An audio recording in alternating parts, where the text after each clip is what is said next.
Sniffer and Naughty Nancy by Roger Abbott, illustrated by Colin West. Sniffer and Naughty Nancy. Chapter 1. Nancy lived a naughty life deep in the forest in the land of Trittledore. Nancy shared a tumble-down cottage with a pet dog named Sniffer. Sniffer was a special dog, a bloodhound, who had a nose like ripe golden tomato. Naughty Nancy loved all things that glittered. She had trained Sniffer to sniff out anything made of gold. Every night, Nancy and her bloodhound would sneak off in search of new golden objects. Nancy would release Sniffer, and he would follow the scent of gold. Sniffer always returned with something shiny and valuable, which Nancy put in her sack. Nancy would carry the new treasure home to our cottage. Her cupboards were crammed with golden goodies. There were golden necklaces, golden candlesticks, golden goblets, golden plate, golden teapots, golden coins, golden rings, golden earrings, golden bracelets, golden brooches, golden trinkets, golden thimbles, and even a golden dog bowl. Chapter 2. Now one day in the land of Trittledore, the old king died. His handsome son was declared the new king. A new crown was made for the occasion. It was studded with the finest jewels and made with the shiniest gold.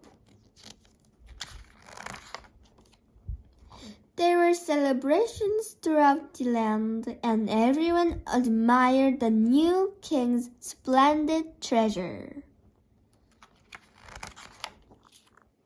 People could not stop talking about his beautiful new crown, so word spread throughout the land. It was not long before Naughty Nancy also heard the news about the king's priceless crown. She became jealous. "I am going to make that crown my own," she said. Chapter 3. Naughty Nancy found an old map of the castle and placed it under Sniffer's nose to show him where they were going. Sniffer gave it several deep sniffs, then wagged his tail. Then they waited for night to come. When the sky had turned black, they crept to the edge of the woods where they could see the king's castle. Sniffer caught the scent of gold in his nostrils.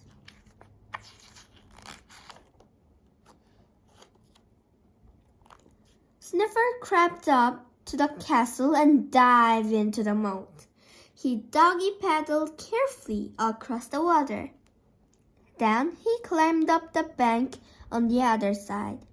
He spied an open window and scrambled inside the castle. Sniffer followed the scent of gold.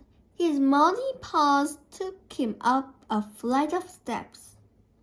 He went along a corridor past the royal bathroom and into the king's bedroom itself. He carefully picked up the crown in his mouth and crept out of the room.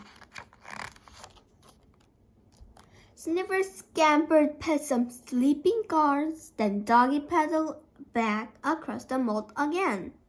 Naughty Nancy was waiting for him at the edge of the forest. She clapped her hands in glee when she saw the golden crown in Sniffer's jaw. She placed it firmly on her head and jumped for joy. The crown really was hers. Her naughty plan had worked. So Naughty Nancy danced all the way home.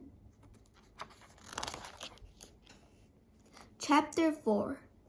The next morning, Naughty Nancy awoke with the crown still on her head. She admired herself in the mirror. "It's so beautiful," she sighed. "Now I just need to brush my hair to show off its beauty even more." Nancy grabbed the crown and tried to remove it, but she couldn't. It was stuck.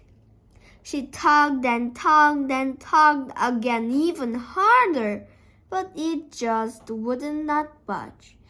"Fiddlesticks," she said.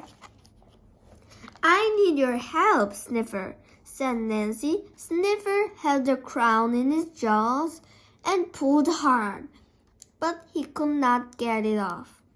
"Goose pimples," Nancy muttered. "What can I try next?" Nancy wedged the crown in the door and pulled with all her strength. She turned this way and that way, but still it would not come off.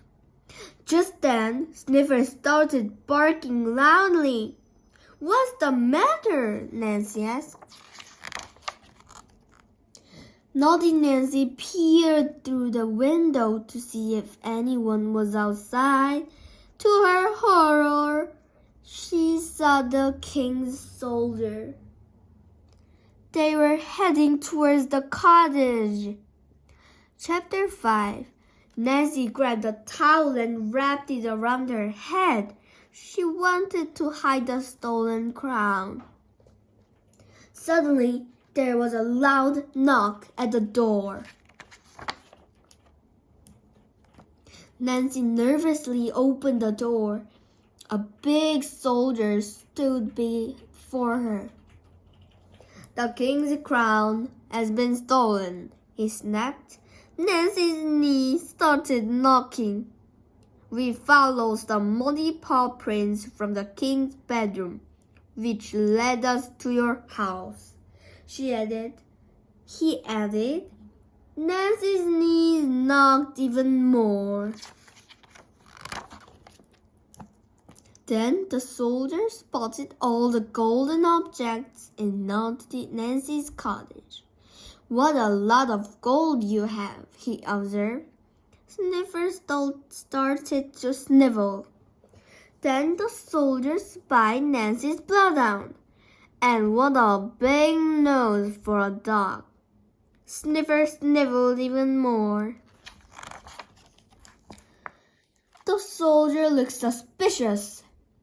"Do you happen to know where the crown is?" he demanded. Naughty Nancy felt scared and wasn't sure how to reply.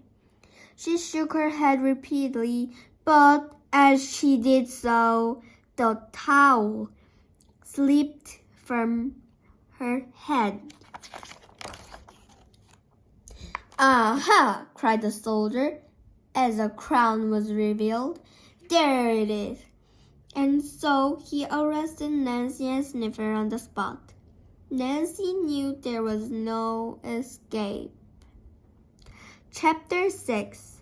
Naughty Nancy and Sniffer were taken to the castle and were brought before the king. Nancy hung her head low in shame. The handsome king arose from his throne and stepped toward Nancy. "Ah, my most precious treasure," the king sighed. "How lovely, how wonderful, how beautiful." But the king was not talking about his crown. He was talking about Nancy. "I have found my lost treasure," he announced. "And she who wears it I desire even more. Please, will you marry me?" Nancy didn't need to be asked twice. She nodded her head to accept his proposal. She liked the idea of getting married to someone so handsome and regal. So Naughty Nancy stopped being naughty. She realized what a bad person she had been. She was truly sorry and returned all her stolen things. But the magnificent crown was forever stuck on her head. The king had a new crown made for himself that matched Naughty Nancy's, and they lived together happily ever after. And as for Sniffer, well, he got a job guarding the crown jewels. The end.